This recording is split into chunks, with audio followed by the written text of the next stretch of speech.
प्रभात Sharma classes. Students, आइए, जैसे कि हमारे रिवीजन चल ही रहा है, स्कूल्स में एग्ज़ाम टाइम चल रहा है, तो रिवीजन करना बहुत ज़रूरी है। उसी के बेसिस पर ही बच्चे अच्छे मार्क्स ला सकते हैं। तो आइए स्टूडेंट्स, हम अपने रिवीजन की वीडियो को आगे बढ़ाते हुए, हमारे 5th वीडियो है। इस वीडियो में हम क्या करेंगे, इस वीडियो में हम डेफिनेशंस पढ़ेंगे और कुछ क्वेश्चन आंसर्स भी देखेंगे। ओके स्टूडेंट्स, वीडियो को शुरू करते हैं। स्टूडेंट्स, सबसे पहली डेफिनेशन जो दी हुई है वो है कॉन्स्टिलेशन। कॉन्स्टिलेशन का मतलब क्या है, मैंने बहुत बार बताया है अपनी रिवीजन वीडियो में भी, कि group of stars forming various patterns और शेप इज़ कॉल्ड कॉन्स्टिलेशन। यानी कि बहुत सारे स्टार्स को मिला के वो अलग अलग शेप्स बनाते हैं। जैसे कोई स्पून की शेप बना रहा है, कोई बियर की शेप बना रहा है, कोई पर्सन की शेप बना रहा है, कोई कह सकते हैं कि मछली की शेप बना रहा है। तो ऐसे बहुत सारे स्टार्स जो हैं, कुछ ग्रुप ऑफ स्टार्स का मिलके वो शेप बनाते हैं या किसी पैटर्न में लगे हुए होते हैं। वो उसी को हमने यहाँ पे क्या नाम दिया है, कॉन्स्टिलेशन। नेक्स्ट है स्टूडेंट्स हमारा granary. Granary a building where grains are stored. Granary एक ऐसी जगह है जहाँ पर गेहूँओं को स्टोर करके रखा जाता है, कलेक्ट करके रखा जाता है। कि पहले टाइम पे जो लोग थे, जब हमारे मेसोलिथिक टाइम पर जब एग्रीकल्चर या न्यूलिथिक टाइम पर एग्रीकल्चर चल रहा था, तो उस टाइम पर लोग जो थे वो अपने गेहूँओं को, व्हीट, राइस, बार्ले, इन सभी को स्टोर करके रखा करते थे, जिससे कि वो क्या है, अपने आने वाले फ्यूचर में उसको यूज़ कर सकें। स्टूडेंट्स, इन्हीं चीज़ों को, इन्हीं ग्रेन्स को फ्यूचर पर्पस के लिए यूज़ करने के लिए उनको स्टोर करके रखा जाता था एक जगह पर। जैसे हम आज के टाइम पे स्टोर हाउसेस बने रहते हैं, वेयर हाउसेस, गोदाम, जहाँ पे जब नॉर्मल भाषा में हम बोलते हैं कोल्ड स्टोर, फार्मर्स की लैंग्वेज में। तो वो क्या हैं, अपनी जो भी उन्हें खेती से पैदा हुआ है, जो उन्होंने प्रोड्यूस किया है अपने खेतों से, वो उसको स्टोर करके रख देते हैं फ्यूचर पर्पस के लिए। ओके स्टूडेंट्स, तो इसी को ही, जिस जगह वो स्टोर करके रखा जाता है, उसी जगह को हम बोलते हैं ग्रैनरी। ग्रैनरी वर्ड्स जो है ग्रेन से बना हुआ है, तो बस जहाँ पे ग्रेन्स रखे जाते हैं, अनाज रखा जाता है, उसी को हम क्या बोलते हैं, ग्रैनरी। नेक्स्ट है स्टूडेंट्स इसमें सेलिशियल बॉडीज़। सेलिशियल बॉडीज़ क्या होती हैं, bright object seen on the sky is called celestial body. यानी कि हमारे आसमान में जो भी चमकने वाले ऑब्जेक्ट्स हैं, जो भी चीज़ें, जो भी वस्तुएं हमारे आसमान में चमकती हैं, उन्हीं को ही हमने क्या है, सेलिशियल बॉडीज़ दे रखा है नाम।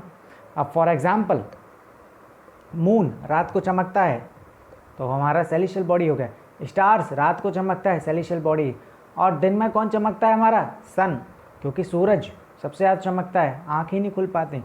तो कोई भी बॉडी, कोई भी ऑब्जेक्ट, चमकने वाला ऑब्जेक्ट जो हमारे आसमान में है, उसी को हमने यहाँ पे क्या नाम दिया है, सेलिशियल बॉडीज़। ओके स्टूडेंट्स, नेक्स्ट है हमारा मैन्यूस्क्रिप्ट्स। मैन्यूस्क्रिप्ट्स क्या होती हैं, नाम से बना हुआ है। मैन्यू मतलब हैंड, यानी स्क्रिप्ट यानी कि लिखना, कोई भी चीज़ को लिखना हाथों से, इस हैंड से किसी भी चीज़ को लिखना, वही हमारी मैन्यूस्क्रिप्ट्स कहलाई जाती है। तो पहले टाइम पर जब हमारे ऋषि मुनियाँ होते थे, जब सेज संत वगैरह होते थे, तो वो क्या करते थे, पेड़ की कवरिंग होती है, एक बार्क ऑफ ट्री या ब्रिच ऑफ ट्री बोला जाता था, वो पेड़ की कवरिंग निकाल देते थे, जहाँ से हमारा पेड़ जाता था, उस कवरिंग को निकाल के उस पर लिखा करते थे, और उस पर लिखा करते थे। ये भी हुआ। दूसरा, वो लीव्स, जो बड़े बड़े पत्ते, पाम लीव्स जो होते हैं, उन पे भी लिखा करते थे। ठीक, उन पत्तों पे भी आजकल, पहले पुराने टाइम पे जितने भी हमने देखा है, वो क्या है, हमारे पाम लीव्स पे लिखा हुआ है। पहले पत्राएं, कुंडली वगैरह जो भगवान की, जो राम, श्याम, राधा, कृष्ण, इन सभी की क्या थी, वो पत्तों पे ही लोगों ने लिखा थी इनकी कुंडली, और आगे जाके हो गए। तो मैन्यूस्क्रिप्ट्स में हमें एविडेंसेस मिले हैं। कुछ मैन्यूस्क्रिप्ट्स वेद, जो मैन्यूस्क्रिप्ट्स यानी कि इंसानों ने अपने हाथों से लिखे हुए हैं, पाम लीव्स पर लिखे हुए हैं। और किस पे लिखे हुए हैं? बिर्च ऑफ ट्री और बार्क ऑफ ट्रीज पे। जो पहले हिमालयन रीजन में पेड़ पाए जाते थे उनसे कवरिंग निकाल देते थे, उसी कवरिंग पे वो अपनी मोर पंख और स्याही लेकर यानी कि इंक से वो लिखा करते थे। तो वही हाथों से लिखने वाली कला को ही यहाँ पे उन जिस चीज़ पर वो लिखी जाती थी उसी को यहाँ पे क्या नाम दे दिया? मैन्युस्क्रिप्ट्स। नेक्स्ट है यहाँ पर ग्लोब। ग्लोब स्टूडेंट्स मैंने बताया है, जैसे ग्लोब एक तरह का मॉडल होता है, मिनिएचर फॉर्म ऑफ मॉडल, छोटा सा मॉडल है। किसका? अर्थ का, क्योंकि हम अर्थ को तो देख नहीं सकते, या तो हमें बाहर जाना पड़ेगा, उसके एटमॉस्फेयर से बाहर निकलना पड़ेगा, यूनिवर्स में जाना पड़ेगा, जब हम ये अर्थ को देख सकते हैं। नॉर्मल हर इंसान के लिए पॉसिबल नहीं है, तो वो अर्थ को एक तरह से इमेजिन कर लेता है ग्लोब की फॉर्म में, यानी कि जैसा ग्लोब वैसी ही हमारी क्या है? अर्थ है। बिल्कुल जैसे उस पर कंट्रीज़ बने हुए हैं, उस पर बराबर हेमिस्फेयर दिखा रखे हैं, ऊपर वाला नॉर्थन हेमिस्फेयर, नीचे वाला साउदर्न हेमिस्फेयर, जैसे हमारी अर्थ डिवाइडेड है ऐसे हमने ग्लोब पे दिखा रखा है। तो पूरी अर्थ की तरह दिखने वाला ऐसा मॉडल, उसी को हमने नाम क्या दिया है? ग्लोब। स्टूडेंट्स ध्यान दें, ये और हमारे एडिशनल न्यू वर्ड्स आ गए, ये हमारी डेफिनेशंस में ही हैं। पहला इसमें दिया हुआ है डिस्क्रिमिनेट। अब हिंदी में बताएं तो भेदभाव करना, यानी कि किसी को नीचा समझना, नेगेटिवली उसके सामने अपना रिप्रेजेंटेशन देना, कोई भी चीज़ को नेगेटिवली शो करना। टू डिफ्रेंशिएट और एक्ट एडवर्सली, यानी कि अगर दोनों में अलग अलग भेदभाव करना, डिफरेंस करना कि ये पुअर है, ये अमीर है, ये लो कास्ट का है, ये हाई कास्ट का है, तो हम डिफरेंस जो पैदा कर रहे हैं, इसी थिंकिंग को, इसी थॉट को यहाँ पे डिस्क्रिमिनेट नाम दिया गया है। और एक्ट एडवर्सली का मतलब ये हुआ कि जो हमारे दिमाग में थॉट प्रोसेस बन गया है लोगों के प्रति गैप बनाने का, डिफरेंस पैदा करने का, तो उसके हिसाब से नेगेटिवली एक्ट करते हैं, नेगेटिवली चलते हैं उसके हिसाब से कि इंसान क्या है? गरीब है, पुअर है, तो बेकार उसको इम्पोर्टेंस नहीं देते, और ना ही उसको हम अच्छा बिहेवियर करते हैं। और जो अमीर इंसान है उसको ज़्यादा इम्पोर्टेंस देते हैं, अच्छा बिहेवियर करते हैं, शो ऑफ करते हैं। तो क्या है? डिस्क्रिमिनेट कर रहे हैं दो तरह के पीपल्स में, अमीर गरीब में। नेक्स्ट है हमारा स्टूडेंट्स डाइवर्स। डाइवर्स का मतलब हुआ नॉट अलाइक और डिसिमिलर, जो हमारी तरह नहीं है। यानी कि अब हम उत्तर प्रदेश में रह रहे हैं, तो उत्तर प्रदेश के अलग रिलीजन होगा, अलग कल्चर होगा, अलग लैंग्वेजेस होंगी, अलग पहनावा होगा, लोग क्या पहनते हैं, क्लॉथिंग, लोग क्या खाते हैं, फेस्टिवल्स के बनाते। तो जाहिर सी बात है, ये उत्तर प्रदेश की हमने बताई है। ऐसे ही अगर हम जाएं कर्नाटका साइड में, हमारी अलग स्टेट पड़ गई, तो वहाँ का कल्चर अलग है। जैसे फॉर एग्ज़ाम्पल यहाँ पे हम शर्ट पैंट धोती कुर्ता पहनते हैं, वहाँ पे लुंगी पहनते हैं, लुंगी शर्ट, तो जाहिर सी बात है उनका पहनावा अलग हो गया।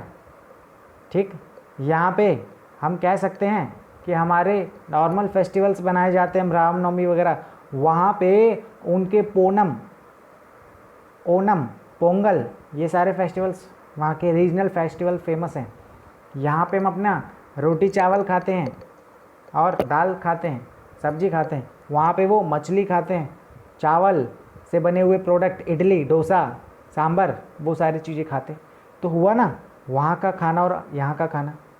तो ऐसे बहुत सारे कल्चर्स वहाँ के हैं, ट्रेडिशंस, रीति रिवाज, संस्कृति, ये सारी चीज़ें जो अलग करती हैं अलग अलग देश के, अलग अलग राज्य के। जैसे भी हम ट्रैवल करते हैं, और अगर हम बात करें पंजाब में जाएंगे, वहाँ का हमें जो हमारा वेलकम करेंगे वो भांगड़ा से शो करेंगे। ठीक, तो वो क्या, उनका कल्चर शो कर रहे हैं वो। तो जाहिर सी बात है कल्चर, फूड, वहाँ का हम कह सकते हैं क्लॉथिंग, और वहाँ के लोगों का रहना सहना, तो ये सारी चीज़ें वहाँ से हमें डाइवर्स करता है, यानी कि डाइवर्सिटी अलग करता है, बिल्कुल पृथक करता है। तो ये डाइवर्स का मतलब हुआ।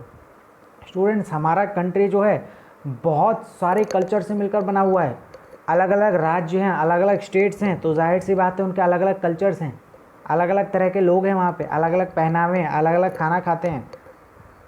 बट फिर भी उन सब को मिल के हमारा एक देश बना हुआ है, ठीक। इसलिए यूनिटी एंड डाइवर्सिटी बोला जाता है, जो कि हमारे जवाहरलाल नेहरू जी ने दिया था। तो हमारी लोग जो है, हमारे देश में अलग अलग तरीके के लोग हैं, बट फेस्टिवल वो एक साथ बनाते हैं। तो अलग अलग रहन सहन जहाँ पे हमें देखने को मिलता है, जहाँ पे क्लोथिंग्स अलग अलग देखने को मिलती है, उसी को हम डाइवर्स बोलते हैं। नेक्स्ट स्टूडेंट देखते हैं प्रेजुडिस। प्रेजुडिस का मतलब हुआ feeling of distrust based on ignorance और इनसफिशिएंट नॉलेज। बिल्कुल ये थोड़ा सा है डिस्क्रिमिनेट की जगह, यानी कि उसमें तो हमने लोगों में डिफरेंस करना पैदा कर लिया। इसमें क्या करते हैं, पहले से ही हम अपनी सोच बना लेते हैं कि इंसान ऐसा है, और उसी को सोच के हम उस पर जजमेंट दे देते हैं, अपना डिसीजन दे देते हैं, ये इंसान ऐसा है, उसी के हिसाब से करते हैं काम। तो नॉलेज पूरी नहीं है, हमें उसके बारे में नहीं पता, बट पहले से ही हम अपने थॉट बना लेते हैं, थॉट प्रोसेस, विचार बना लेते हैं।